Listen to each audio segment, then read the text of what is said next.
স্তন চোষার সময় কে বেশি আরাম পায় তা নির্ভর করে একাধিক বিষয়ের উপর। অনেক নারীর স্তন এবং নিপল খুব সংবেদনশীল হয় এবং সঠিকভাবে স্পর্শ করলে তা আরামদায়ক বা যৌন উত্তেজক হতে পারে। তবে সবার অভিজ্ঞতা একরকম নয়। কিছু নারী এতে আরাম বা আনন্দ পান, আবার কিছু নারীর ক্ষেত্রে তেমন কোনো অনুভূতি হয় না বা অস্বস্তিও হতে পারে। অনেকের কাছে স্তন চোষা একটি মানসিক ও যৌন উত্তেজনার অভিজ্ঞতা হতে পারে, যা তাদেরকে উত্তেজিত করে বা ঘনিষ্ঠতার অনুভূতি দেয়। এক্ষেত্রে আরাম মানে শারীরিক চেয়ে মানসিক বা যৌন উত্তেজনার আরাম হতে পারে।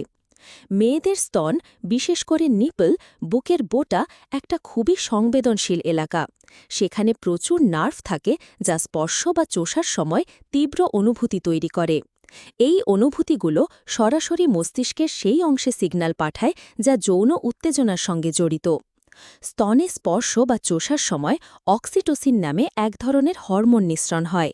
এটিকে লাভ হরমোন বা বন্ডিং হরমোন বলা হয়।